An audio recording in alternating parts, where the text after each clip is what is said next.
Omicidio ad Alcamo Marina, in provincia di Trapani. Il corpo senza vita di Pietro Monaco è stato scoperto questa mattina in seguito a una telefonata anonima fatta al 113. L'uomo aveva il cranio fracassato e la porta dell'appartamento è stata lasciata aperta dall'assassino o dagli assassini, non è ancora certo. Il cadavere di Monaco, in bianchino in pensione, è stato scoperto nella sua abitazione in contrada Calatubo. L'uomo era riverso in una pozza di sangue.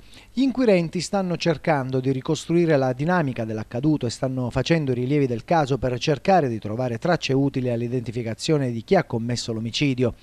Intanto le autorità stanno scavando sulla vita privata di Monaco alla ricerca di dettagli che potrebbero facilitare le indagini. Dunque ad Alcamo Marina c'è stato un terribile omicidio. Non è ancora chiaro se l'uomo è stato ucciso stamattina o ieri sera. Al momento le informazioni in merito alla vicenda sono poche e frammentarie. Ciò che è certo è che si tratta di un omicidio, forse premeditato, data la scena del crimine.